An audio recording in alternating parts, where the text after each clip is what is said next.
Welcome back to another episode of Rock Boys Football, ranking the position groups for this Clemson program heading into 2024. And you kind of do this practice, you kind of start understanding why the boys are so high on Clemson heading into 2024, specifically on the defensive side of the football. You start ranking these position groups, you realize not only are these really good position groups for this Clemson program, they got multiple position groups that I think could be top 10 units across the entire country heading into 2024. There's a lot of talent on this football team. Dabo Swinney certainly knows it. Fired up to get into this list. Before we do, and as always, would love to hear from you guys in the comment section. This is a list that could go multiple different ways. I have some hot takes that I'm going to be getting off my chest. I would love to hear how you guys feel about those hot takes. And if you got hot takes that you want to get off, fire them in the comment section. We'll chop it up. Appreciate you guys rocking with it. If y'all do enjoy the content, consider subscribing to the channel. Without further ado, let's buckle up, get into it. And I want to start with the linebacker group, number one position group on this Clemson team, and quite frankly, one of the best position groups that you see in the country. You start with Barrett Carter. I mean, Barrett Carter could have gone to the NFL draft, would have been a relatively high pick. He decides to come back for one more year. What fires me up about Barrett Carter is I think he knows why he's coming back for year 4. There's some meat left on the bone in terms of what Barrett Carter can be as a college football linebacker. Now, don't get it twisted. He's been an all-ACC guy for the last couple of years. I think there's another step for Barrett Carter. You're talking about, at least in my mind, one of the most gifted linebackers that you see in the country, in the multitude of different ways that you can get Barrett Carter involved in the defense. That's what stands out. And this is a guy that can go sideline to sideline. He can operate in space. You need linebackers that can be like Barrett Carter, that can operate in space, because there's a lot of opposing offenses that are trying to test you sideline to sideline. One of, if not the best linebacker in the entire country heading into 2024. Now, I think what makes this linebacker room intriguing for me, you got a few other names that I'm fired up about. I want to start with Wade Woodaz, a guy that we've been banging the table for throughout the offseason. Dabo Swinney kind of confirmed our system that he's going to be a dude for Clemson in 2024. You heard him talk about Wade Woodaz in the spring game. Wade Woodaz played a lot of safety coming out of high school. He's put on a lot of good weight, very similar to how we talked about Barrett Carter. Wade Woodaz gives you that same juice in terms of operating in space, dropping back in coverage, being a long guy that can get his hands in a lot of different throwing windows, go sideline to sideline. Now look at Barrett Carter, Wade Woodaz, Kobe McLeod. Say those are 3 really talented linebackers that you have in this linebacker room, but potentially the most talented linebacker in this room. And that's saying a lot, because you all know how I feel about Barrett Carter. You got to talk about Sammy Brown. This is a guy that we kind of said when he committed to Clemson is going to be a kid that's going to be hard to keep off the field as a true freshman. Now, there's some really good linebackers in this Clemson room. Sammy Brown's going to play. How much he plays, I think, kind of is more determined between what's between the ears as opposed to the physical makeup of Sammy Brown. From a physical trait standpoint, this is a kid that is ready to play at the highest level of college football as an 18-year-old. How well is he understanding the offense or defense? How fast is he playing kind of internally between the ears? That's the question mark. You make no mistake about it. Sammy Brown's going to play a lot. I'd even throw in Jamal Anderson going into his sophomore year. He flashed there in the spring game as well. I think this linebacker room is loaded with multiple NFL caliber guys. Now, what's the best friend for a good linebacker room? Having a good defensive line. That's the number 2 position group on this Clemson program. You got to start with Peter Woods in the middle, and you're going to be playing a lot of edge for Clemson in 2024. I mean, a 16% pass rush win rate for a true freshman on the inside of a defensive line, dummy numbers. I mean, Peter Woods was one of the best defensive linemen that we saw in the country in 2023. He's only getting better going into 2024. And I think what fascinates me the most is getting some work as an edge rusher is only going to give him more opportunity to get some better matchups and get after the passer at a higher level. On the other side, you got TJ Parker, 22 quarterback hurries last year. That could be one of the better edge rushing groups that you see in the country. I think what's most fascinating is we had some question marks about the depth of the edge rusher department. AJ Hoffler, he looks like he could be a guy from that spring game. Jaheim Lawson, you're starting to feel good about the depth of the edge room, which was one of our bigger question marks heading into spring practice. Then you look on the inside, Peyton Page, 15% pass rush win rate. DeMonte Capehart, 13% pass rush win rate. Trey Williams has played a ton of football. We know what he brings. You look at redshirt freshman Vic Burley coming into year two, obviously didn't get to see him during 2023.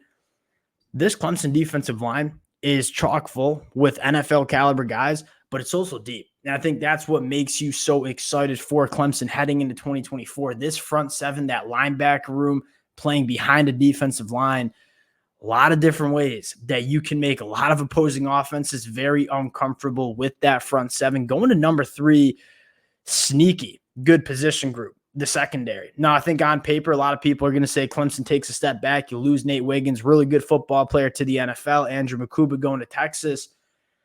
It's a young secondary room, but it's really talented. And you start looking at some of the numbers. You look at Shelton Lewis. Guy faced 17 targets, 29.4% completion percentage. Khalil Barnes, 45 targets, 55% completion percentage. Avian Terrell, 32 targets, 46% completion percentage. These guys, as true freshmen, played phenomenal football for Clemson in the 2023 year. Only going to get better going into year two. And I think that's what's so fascinating about this Clemson team is a lot of their best football players from 2023 were true freshmen on the defensive side of the football. I think you sprinkle in guys like Jaden Lucas, who, listen, we all know Jaden Lucas can play. It's just about him staying healthy in 2024. If he does stay healthy, I think you have another good cornerback in Jaden Lucas. It's a young secondary that might continue to go through some growing pains, but I think you got most of those growing pains out in 2023 because a lot of these freshmen played a lot of football in the 2023 year. You look at this defense, it's going to be really good, and it's going to keep Clemson in a lot of football games.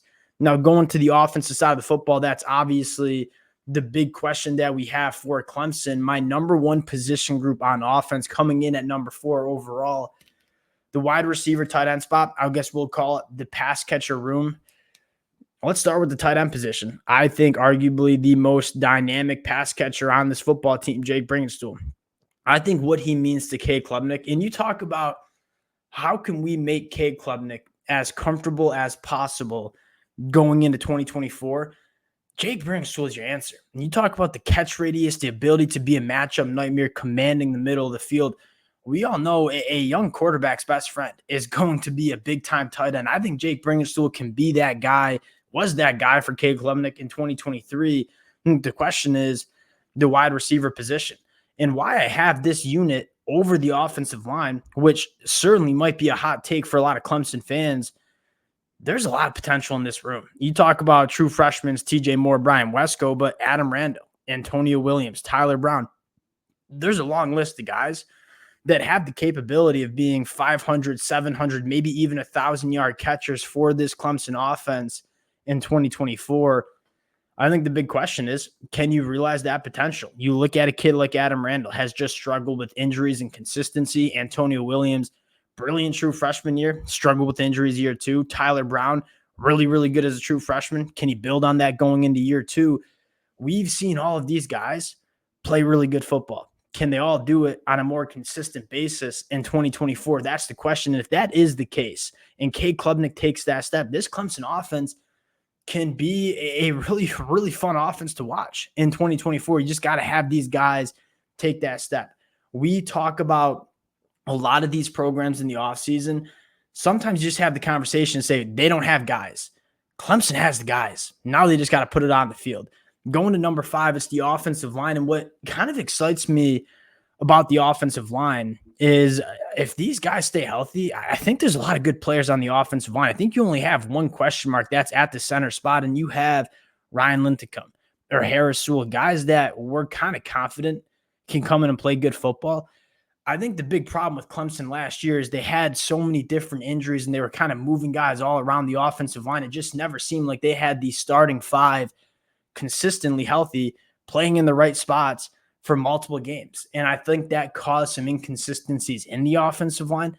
They return a ton of experience and all guys that have played together with each other, albeit kind of not always consistently. You look at a lot of programs across the country using the transfer portal as much as they do, it's hard to build that offensive line chemistry. Clemson's going to have that if they can stay healthy. You talk about one benefit from not using the transfer portal. Now, I'm not defending Dabo Swinney. I think he certainly should be using the transfer portal. But if you're not, one of the benefits that you have is keeping an offensive line relatively on the same page. That's a unit that you want all your guys having, a lot of experience playing with each other. And I think this Clemson unit does. We've talked about a lot of these guys for the last couple of years. This could be a really good offensive line. I think Blake Miller can be one of the better tackles that we see in the country. Can they stay healthy? Can they be a little bit more consistent? You're bringing Coach Matt Luke. I think that's a massive story in terms of this offensive line playing to their potential. Now that I'm kind of thinking about it and having it in front of me, I'd probably have the offensive line over the pass catchers because I kind of talked myself into this Clemson offensive line being pretty damn good. That being said, it's two units that have all the potential in the world. Going to number 6, I have the running back room.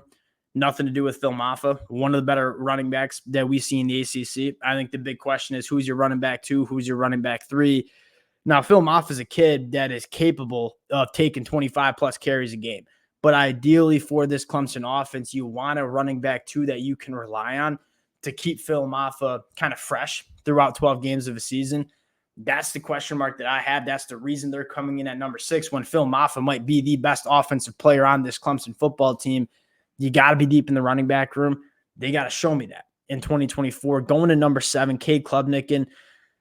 Well, you guys have heard me talk, so we'll keep this brief. Cade Klubnik there was a reason. This kid was a 5-star coming out of high school. Big arm, can operate outside the pocket. A lot of physical potential with this kid. What it comes down to is just being a little bit more consistent and, quite frankly, finding that confidence that he had at the high school level. I think there's a couple of things that make you feel optimistic that we've talked about throughout the offseason. One, having a wide receiver room that is healthy throughout your offseason. You take a look back at where we were 12 months ago, new offensive coordinator in Garrett Riley, a wide receiver room that had 2 healthy wide receivers on scholarship throughout spring practice 12 months ago. There was a lot of reasons that Cade Klubnik struggled in 2023 that didn't exactly have to deal with just him. Now it's on him, right? Your wide receiver room has been healthy. You're going year 2 into Garrett Riley, year 2 as a starter, having command of this offense. Can Cade Klubnik put it together in 2024? That's the big question. And I think there's a lot of reality where Cade Klubnik does. I think a lot of people like to just look at that true sophomore year and count Cade Klubnik out. I'm not so sure I'm going to do that yet because, again, there were a lot of things that were working against a young quarterback last year. Can you find that confidence and can you find that chemistry within this offense with the new offensive coordinator, really talented wide receivers, now year 2 starting quarterback? That's the question. And again, we just talked about a defense that I am very confident is going to be a top 10 defense that we see in the country. Can this offense take a step, even a small step, is a Clemson team that has the capability of winning the ACC and making the college football playoffs? Can they put it together in 2024? That's the question that we have as I hit my mic. We'll close it there, but I'd love to hear from you guys in the comments section. Again, all the support you guys continue to show to the boys truly does mean a lot. If y'all do enjoy the content, consider subscribing to the channel, and we'll talk to y'all